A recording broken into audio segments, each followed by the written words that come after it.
All right, Larry Krueger here from the Pig and a Pickle Krug Show with a little 49er video as we have a couple of highly credible reports tying the 49ers to some draft information. We'll talk about it coming up next. First, we're brought to you by Pig and a Pickle, the best barbecue in all of Northern California. Check them out. They're in Emeryville. They're in Corte Madera. They're open 7 days a week from 11 a.m. till 8 p.m.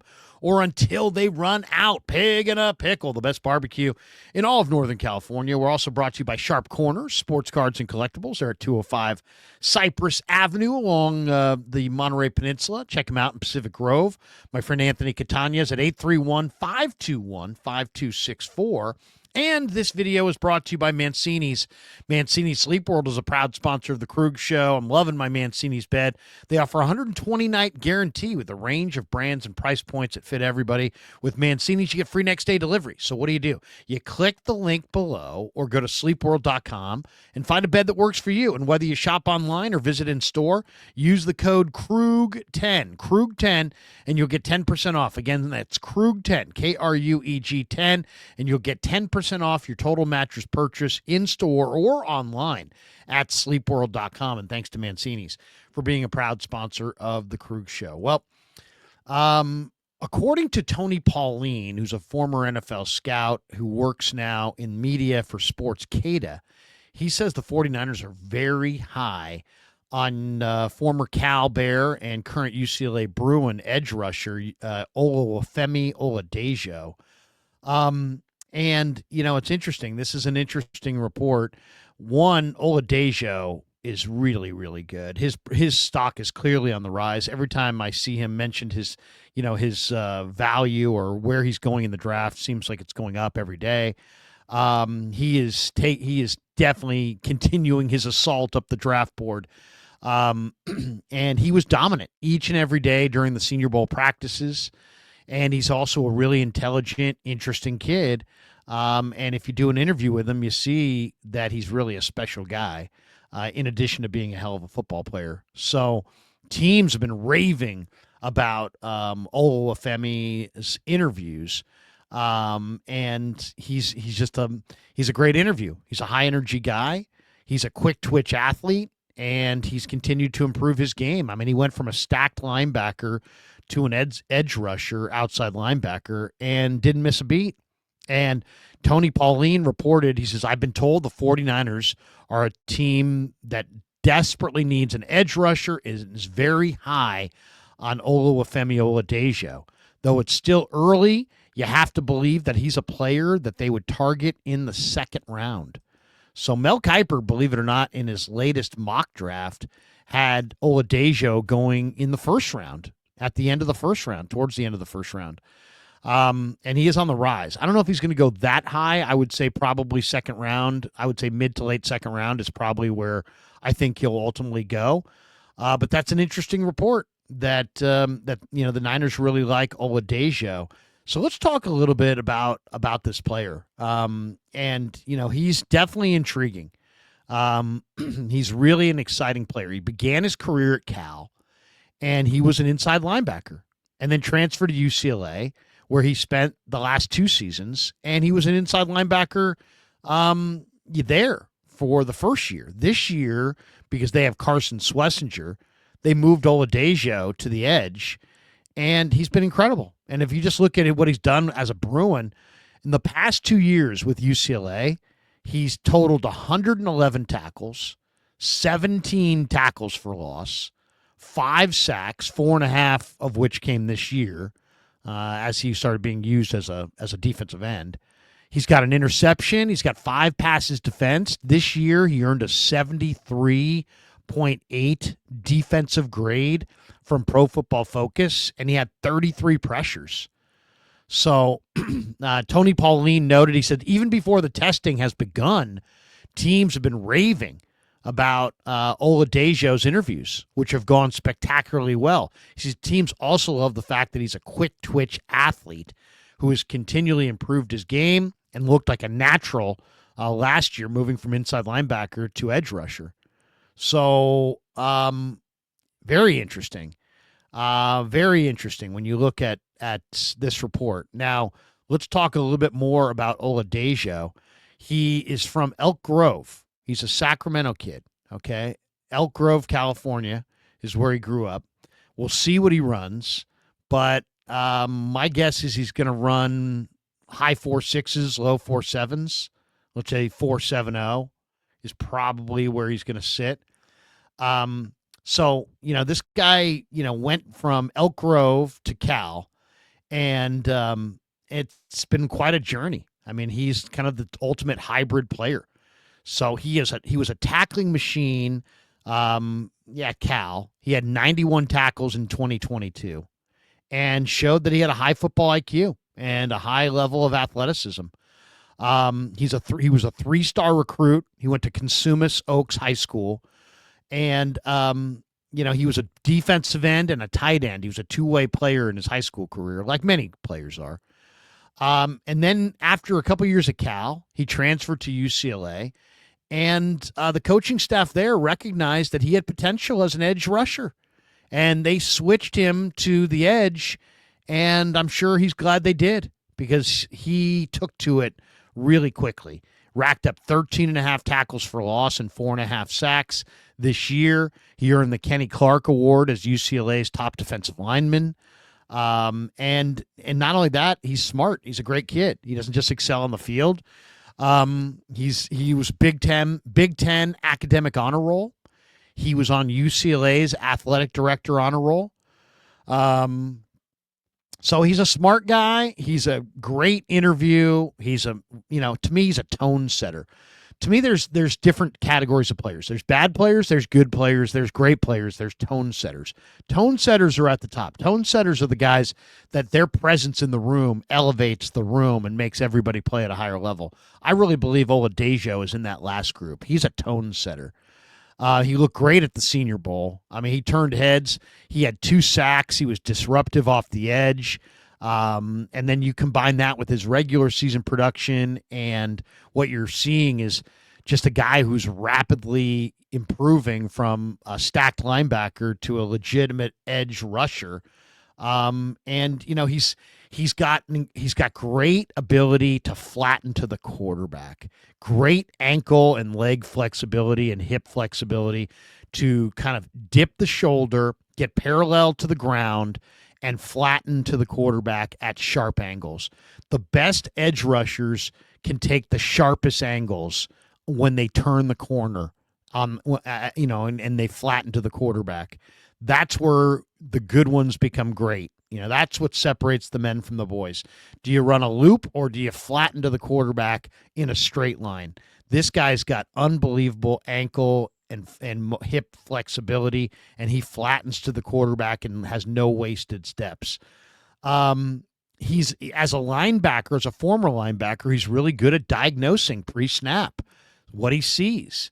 And so he's flowing towards the football. He plays with the savvy of a veteran because he understands how to watch film and how to diagnose. He's a thinking man's player. He's got violent hands, really, really violent hands. He will jolt offensive tackles back. And this guy can close space. I mean, this guy will absolutely close on the quarterback at a breakneck speed. He shows an amazing motor. He breaks down consistently in the backfield. He's got a great cross chop move that is really his go-to move.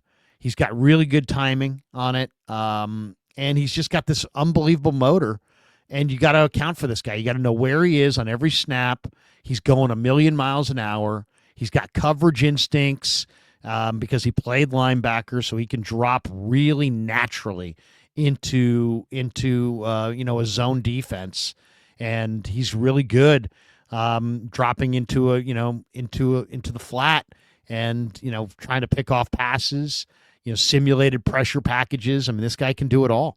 So he's kind of nasty too. He'll take on blocks. He has this "I will not be defeated" mentality. He'll fight through doubles. He really keeps his eye on the ball. He's really good at fighting his way through the trash, getting to the ball carrier. He needs more moves. I mean, he's a relatively new pass rusher, so he doesn't have tons of moves. He needs to develop counters. He either, he beats you with speed And then if he doesn't beat you with speed, he's somewhat neutralized. So he's got to develop those counter moves, and that's where Chris Casera comes in. And at times he gets caught playing too high. He allows some of the bigger, longer tackles to get into him and kind of steer him, which is not, that's when he gets defeated. He needs to learn more moves. He's to me, he's got to work on his anchor strength. If you double him, you can kick him out. And he has a hard time anchoring at 260.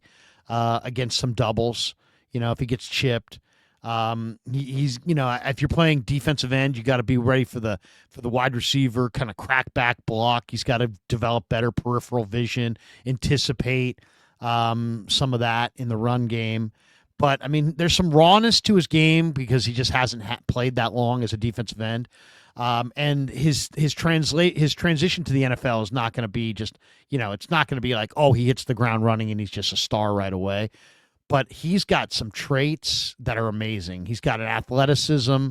He's got athleticism and balance and motor. And, he's shown he's taking to the defensive end position really, really quickly.